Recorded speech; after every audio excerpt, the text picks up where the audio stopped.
Hello, and welcome to another CAD/Swift user guide video. In this video, we will detail the three components that make up a revolving door in infinite openings. Yes, that's right, it does revolving doors. As they are complex assemblies, we have broken them down into three components: the moving door component, the enclosure component, and the night or security door component. Click either icon to go to the revolving door page. Here, you will find all the necessary values to control the configuration of these three components. We start with the moving door component by setting the type. As a result, a series of values will appear in the central image, allowing you to very quickly manipulate the configuration to the desired result.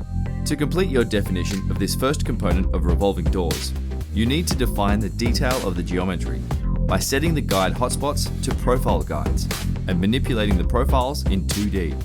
Once you have defined your revolving door, all that is left to do is to save your configuration to the catalog. Now, we can move to the second component of revolving doors, the enclosure. Define the enclosure by first setting the angle of the egress in the middle of the image. Next, determine the number of mullions and transoms that support the enclosure and set their positions and heights. The last step on this page is to set the enclosure glass position. Once this is done, and with the hotspots set to profile guides, you can return to the 2D view to once again manipulate the profiles of the components that make up the enclosure. Once you have defined your enclosure, all that is left to do is to save your configuration to the catalog.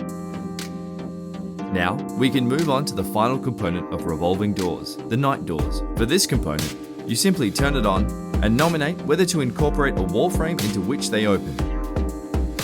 However, what defines this component, as per many other components in infinite openings, are the profiles that determine the frame and the connections.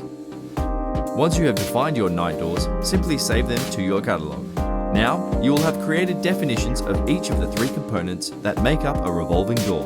Therefore, you can very easily create a complete revolving door assembly to be referenced on any project. Thank you for watching.